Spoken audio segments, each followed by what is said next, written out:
Lo bueno de hablar casi a lo último de la presentación es que ya hay muchas cosas, muchos conceptos que ya los han dado, así que no voy a tener que perder tiempo con eso. Lo malo es que ya pueden llegar a estar aburridos. Yo voy a hablar específicamente de la aplicación de eficiencia energética en proyectos en general. Estarán preguntando por qué la manzana. Yo vengo de un lugar donde esto es un ícono. Vengo del Alto Valle del Río Negro, ya lo nombró hoy el doctor Bolsich. Petróleo y manzana son los dos grandes temas con los que se tratan allá. Generalmente este está un poquito más depreciado, pero muchas de las aplicaciones de eficiencia energética fueron hechas a procesos de industrialización de la fruta. No los voy a marear con esto, esta es la matriz energética.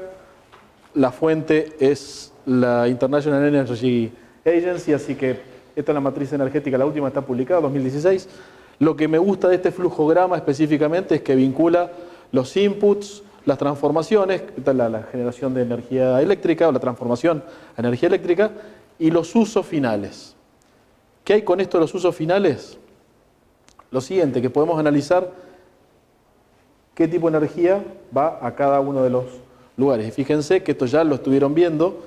Recuerden las ponencias de ayer de Óscar Oviedo, que esto creo que lo mostró él. Fíjense lo que es la parte residencial y comercial, en lo que es el consumo de gas y electricidad, y bueno, y la parte de la industria que también tiene su aporte. Sobre esto, ¿para qué nos va a servir? Básicamente para alinear todas las políticas, por así llamarlo, tendientes a trabajar con esto, los consumos. Esto también es algo que ya lo nombraron. Este es el Acuerdo de París. Argentina está inmersa, sí, ha hecho su compromiso, que ya está vigente. Tampoco les voy a decir muchas cosas sobre esto. Lo que sí quiero nombrar es que cuando estamos hablando de sostenibilidad, que ya también lo han nombrado, hay tres patas. Está la parte social, que habló recién Fernando un poco, la parte ambiental, que también fue tocada, y la parte económica. Generalmente lo primero que miramos, como decía Fernando, lo que primero se mira es la parte económica. Si no hay sustentabilidad económica, difícilmente se pueda lograr otro tipo de sustentabilidad. Lo que es eficiencia energética y energía en particular, generalmente está asociado al objetivo número 7 de los 17 Objetivos de Desarrollo Sostenible, pero tangencialmente también tiene que ver con el resto de los objetivos. La energía no es algo que está aislado y que se puede trabajar independientemente, es tangencial a todos los estamentos de la sociedad y de la vida del hombre.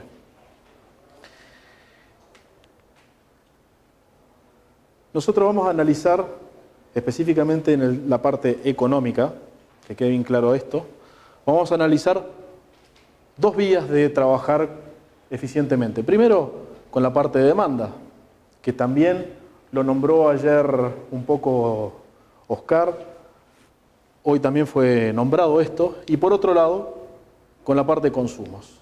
¿Cómo contratamos la potencia y cómo consumimos esa potencia? Dos vías totalmente separadas, pero que en algún punto están relacionadas. Esto teniendo en cuenta que estamos hablando de no potencia residencial, esto ya es T2, esto es el marco regulatorio de la provincia de Río Negro, el T2 es para las pequeñas y medianas empresas y el T3 ya son otros rangos de potencia mayores.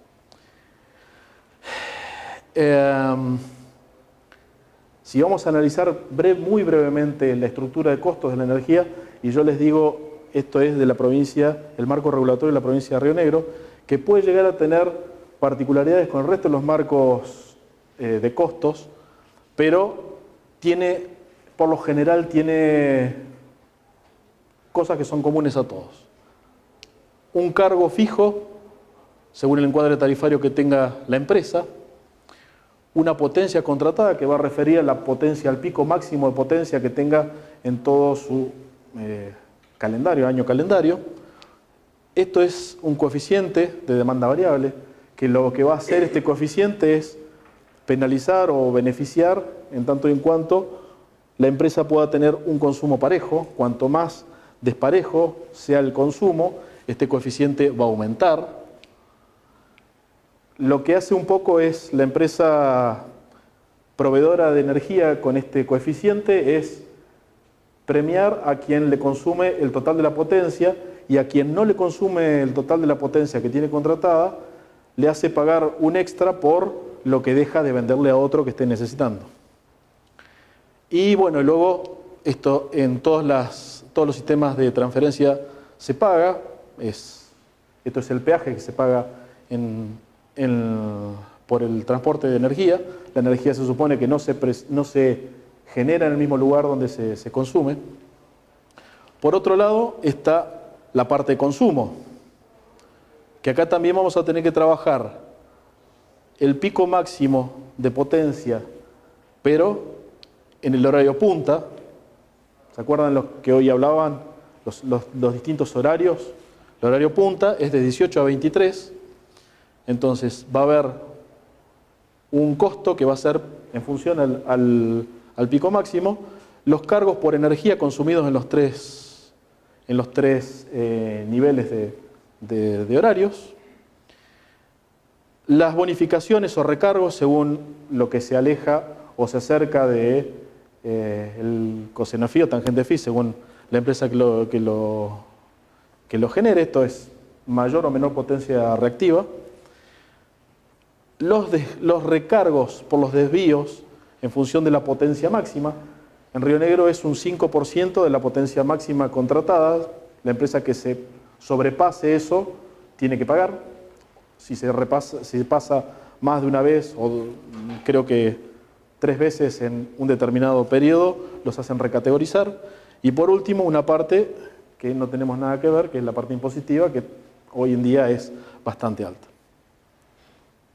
Esto es en cuanto a la parte de costos. La parte de contratación de potencia. Lo que tiene que hacer la empresa es definir, medir, tener bien en claro qué es lo que va a hacer durante todo su año para ir contratando. En la provincia de Río Negro y Neuquén hay mucha industria que tiene una demanda estacional, consume mucho durante el verano, que está relacionado con el procesamiento de la fruta, la cosecha y el procesamiento de fruta, y tiene mucha diferencia en la parte de invierno. También eso se paga. Se está tratando de que la nueva tarifaria calculo que en Chile también deben tener algo similar con la industria frutícola. Se está tratando que el coeficiente de demanda variable también acompañe la estacionalidad en las empresas que así lo justifiquen. Por otro lado, ya nos vamos a la parte de la gestión de la energía, cómo la consumimos. Por un lado, estos son unos preceptos, unas ideas fuerzas que tenemos que manejar desde el comienzo, sabiendo que cada solución es única. Nada me garantiza que lo que a él le haya funcionado a mí me va a funcionar, por más que tengamos el mismo tipo de industria. Las implementaciones de pasos sucesivos de la eficiencia energética tienen una curva de este tipo, que es similar a lo que en economía sería la ley de demanda decreciente, de rendimientos decrecientes, perdón. Es decir, que cada vez que yo necesito implementar y tener resultados iguales de eficiencia, voy a tener que aportar mayores recursos. Generalmente en eficiencia energética, cualquier solución disruptiva va a ser costosa, mucho más costosa que otro tipo de soluciones que vamos a ir viendo, o pasos. Y finalmente, como lo han dicho muchos, siempre es más económico hacer las aplicaciones de eficiencia energética desde el comienzo a tener que hacer las modificaciones sobre el proceso que ya está funcionando. Dicho esto, ¿cómo vamos a hacer un análisis energético? Esto quienes trabajen con sistemas de gestión lo conocen muy bien. Vamos a partir de recopilación de datos y una línea de base energética. La línea de base lo que hace es tener una radiografía del desempeño energético del proceso durante un periodo de tiempo. Y vamos a establecer 4 puntos bien separados, que es lo que ¿Se acuerdan ayer Marcia cuando estaba hablando de la ISO 50001, que explicaba cómo era un sistema de gestión? Bueno, fíjense que es el sistema de mejora continua básico. Buscar las oportunidades de mejora, analizar cuáles son los elementos de nuestro sistema que se puede llegar a mejorar, trabajar con un plan de acción, implementar ese plan de acción, hacer la medición de los resultados. En eficiencia energética ya se lo han dicho, lo que no se mide no se puede mejorar, tenemos que sí o sí medir para que poder saber qué estamos haciendo, comparar con lo que habíamos planificado y con la línea de base, y en función a eso tomar una determinación sobre qué hacer o qué no hacer. Esto es una tabla básica de lo que sería una línea de base en una industria hipotética que tiene consumo de frío, en la cual ponemos los consumos, ponemos las horas diarias que se registra ese consumo. Esto se puede hacer de manera inferida o se puede hacer de manera medida. Y, bueno, multiplicando uno por otro tenemos los consumos de energía realizados por cada punto. Fíjense que la parte de frío para esto da los consumos mayores. En este caso van a ser consumos significativos. Esto no puede prescindir del frío. Esto es más o menos como el grupo electrógeno que alimenta a, no sé, una unidad coronaria en terapia intensiva, una cosa así. No se puede prescindir de esto. Entonces, todo lo que hagamos sobre esto va a estar hecho en función de la eficiencia y no el ahorro. No vamos a poder anular o quitar horas de frío. Esto es prioritario. Ya les digo, esta es una tabla que es hipotética, pero tiene la forma de lo que es una línea de base energética. Posteriormente vamos a establecer oportunidades de mejora. Una vez, se lo estoy haciendo muy brevemente, una vez que se analiza el proceso, se buscan las oportunidades de mejora. Y las oportunidades de mejora las vamos a dividir en 3 etapas bien marcadas. Mejoras operacionales, vamos a relacionar a cualquier cambio que podamos hacer dentro de nuestro sistema de producción que nos redunde en una mejora en el desempeño energético.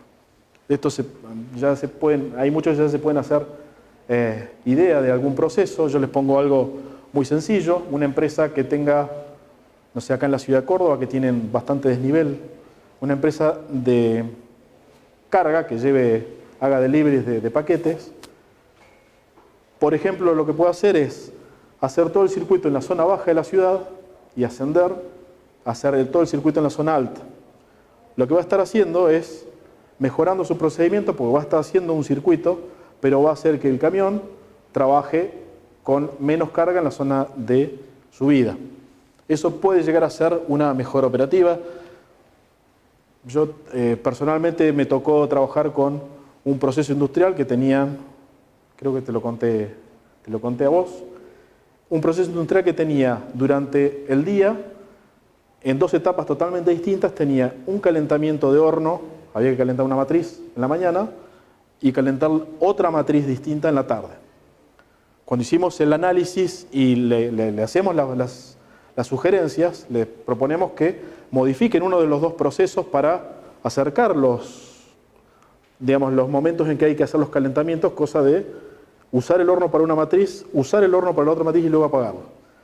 La respuesta del director es que no sabía qué iba a hacer con la persona que manejaba el horno.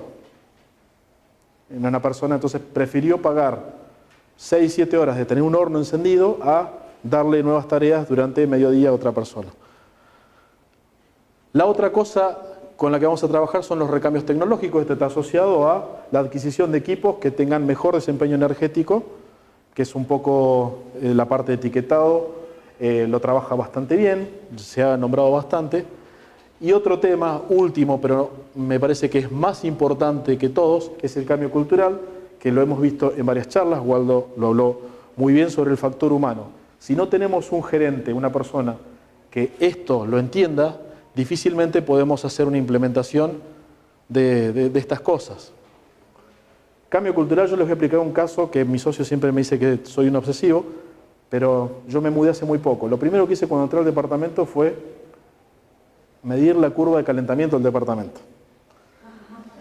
Termómetro, cronómetro, puse el termostato y me dio que, bueno, un edificio que es bastante nuevo, tiene lindas condiciones energéticas, se calienta en 3 minutos. ¿Cuál es mi cambio cultural? Yo, dentro de todas las cosas que hago antes de salir, o que cada uno hace antes de salir de su casa, abrigarse, agarrar las llaves, el teléfono, apagar las luces, yo apago el termostato. Eso es algo que yo implementé en mí mismo como para desarrollar mi propio proceso de mejora energética dentro de lo que es mi vida. De estos hay muchísimos y sobre esto es lo que se basa la eficiencia energética. Las personas, las personas no somos, como bien dijo Waldo, las personas no somos eficientes, somos responsables. Las máquinas son eficientes y nosotros somos responsables de aplicar o utilizar esas máquinas. Fíjense, estas son algunas oportunidades de mejora dentro de lo que es la parte de iluminación. Hay algunas que son muy básicas. Dentro de lo que es el recambio tecnológico, también lo más básico es el cambio de las luminarias. Dentro de lo que es el cambio cultural, teníamos antes uno que ahora ya no se utiliza más, el cambio de uso horario. En Argentina no se hace más eso. Y de esta forma se los voy a plantear para cada una de las cosas básicas que uno ve dentro de los desempeños o los puntos de consumo energético. Fíjense lo que es refrigeración de productos. Esto no es solamente aplicado a heladeras, sino está un poquito más allá. Es para cámaras frigoríficas, allá se utiliza mucho el frío y es un consumo intensivo de energía y es crítico hasta en verano. Hay cosas que también hay ejemplos que les puedo dar. Tengo un amigo que tiene un restaurante, hace muy poco cambió la cocina, tiene una parrilla enorme y al lado de la parrilla, ¿qué puede haber puesto? La heladera. Entonces tenía una simbiosis perfecta de calentamiento de heladera y enfriamiento de parrilla bárbara. Fíjense que son medidas que desde el inicio de un proyecto, todas estas cuestiones son muy fáciles de implementar, a tener que hacer modificaciones. Esto de cortinas plásticas refiere a que las cámaras frigoríficas tienen grandes puertas y tienen entrada y salida de vehículos, autoelevadores que llevan las cajas. Bueno, de estos hay bastantes, las van a leer luego con un poquito más de detenimiento. El uso de antecámaras de frío también es una medida bastante acertada. Esto también, las antecámaras de frío se utilizan en los lugares con mucho frío, que ustedes entran, tienen un pequeño receptáculo y luego entran al edificio. Lo que hacen con eso es evitar que esté la puerta directamente abierta en contacto con el frío. Se abre una puerta, pero la otra está cerrada. Se hace una pequeña barrera. Lo que es climatización, bueno, hoy estuvieron viendo un poco lo que hablaba desde la Asociación de Hoteleros. Ayer estuvieron escuchando lo que nos contaba sobre la parte edilicia, de etiquetación, de edificios. Esto es fundamental. La modificación de la envolvente térmica del edificio es fundamental para los conceptos de eficiencia energética. Si esto no está desarrollado realmente, es muy difícil o es muy costoso luego poder hacerlo. Esto también, cambio de los estándares de confort. Me contaban que en Japón el estándar de confort en verano es de 26 grados. Nosotros acá estamos a duras penas tratando de llegar a 24 grados y si uno va a un shopping en el verano, tiene que abrigarse porque hace frío. Entonces eso es un sobreuso de la energía para un despilfarro de energía directamente.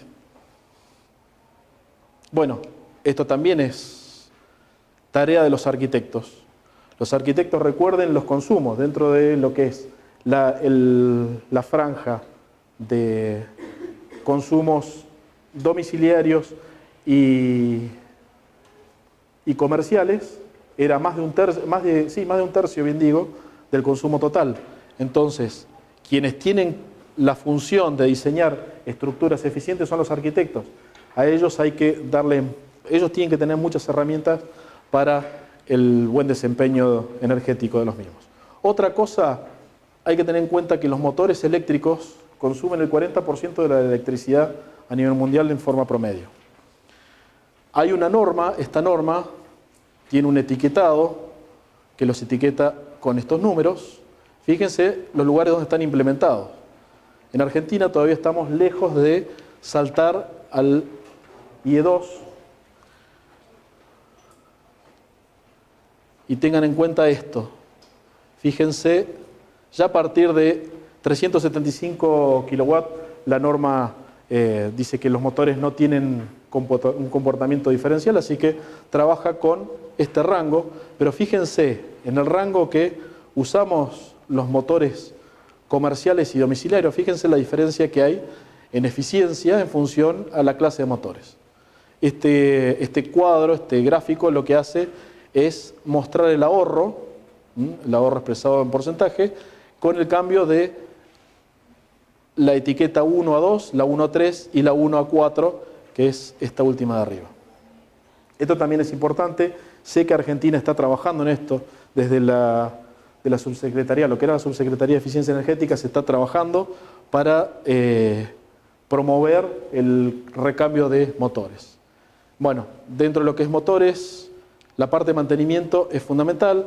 La modificación del coseno de phi, bajar las potencias reactivas, es fundamental. Trabajar con secuencia de arranques y variadores de velocidad, esto también es fundamental. Los motores, nos sirve tener un motor de 10 HP cuando estaba calculado uno de 5, que esto es muy nuestro, es decir, dame uno de 3 HP más para, total, si necesito, tengo más potencia. Es erróneo.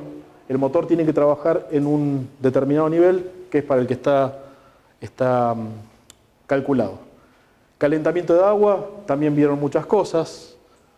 Yo haría hincapié en la incorporación de sistemas fototérmicos y la aplicación de geotermia de baja potencia, es utilizar a la tierra como intercambiador de calor para, a partir de determinada profundidad, la temperatura de la tierra es permanente, es constante, entonces se puede aprovechar esa constancia de temperatura para enfriar o calentar agua según se necesite. El aprovechamiento de calor residual también es importante. Por último, en la parte de vehículos, hoy la escucharon a Carla, yo haría hincapié en esto y haría hincapié en esto también. Hoy en día se está haciendo manejo, hay cursos de manejo defensivo, pero no hay cursos de manejo eficiente de vehículos. Es totalmente diferente. Bien, por último, es bueno implementar la autogeneración, pero como elemento de reducción de las potencias máximas. La zona donde yo vengo durante 9 meses tiene irrigación forzada a través de canalizaciones. Es decir que los pequeños aprovechamientos hidroeléctricos pueden ser muy provechosos para trabajar pequeñas potencias y así reducir los valores pico. Esto también, bueno, esto es a modo de ejemplo, esto es una cañería de impulsión que tiene una turbina, y estas son pequeñas cañerías, calculen que esto es 3 pulgadas, tiene esta turbinita, estos son elementos que ya están en el mercado. Y bueno, una pequeña planta de biogás. Esto muy rápidamente, pues sobre números estamos trabajando. Fíjense lo que es lavado de la unidad externa de equipos, lo que sería la inversión y lo que sería el ahorro estimado. Esto hay que medirlo. Este equipo tiene que tener algún sistema de medición y ver que esto sea efectivo. Lo mismo con el cambio de temperaturas estacionales. ¿Quiénes cambian la temperatura en invierno y en verano de termotanques calefones o calderas. Es muy poco probable que nosotros lo hagamos. Fíjense en esto que tiene un costo cero, es simplemente tener dentro del tablero de control de la empresa, el sistema de gestión, tener un cambio de temperaturas. Un ahorro estimado bastante importante. Aislación de cañerías, lo mismo, esto se hace por única vez, con estos ahorros estimados. Conexión, esto es un variador de velocidad, esto es aplicado a lo que es refrigeración, pero refrigeración en alta potencia. Fíjense que acá ya sí tenemos una curva de inversión, tenemos 5 años de repago de esta inversión. Desconexión esto es un ejemplo de Chile, este lo tomé de Chile. Esto es desconexión de un transformador en momentos en que no tienen funciones, ahorros por corrientes parásitas. Bien, y por último, este gráfico ya lo vieron bastante, por último, lo que les decía, si no medimos, no podemos establecer lo que es el nivel de mejora que pretendíamos establecer. Estos son algunos ejemplos someros de lo que son elementos de medición. Y por último, ¿qué estuvimos haciendo? ¿Sobre qué nos basamos nosotros en hacer todo este análisis? ISO 50001. Este es el índice de la ISO 50001, la anterior, no la nueva, que la nueva va a tener un índice similar al de la 14, la 9. Fíjense que lo que estuvimos haciendo es estrictamente planificar, ejecutar, verificar y actuar en función a eso. No estuvimos haciendo otra cosa que utilizar una herramienta estratégica que es la norma de gestión, que ya está lista, ya está comprobada. Eso es todo.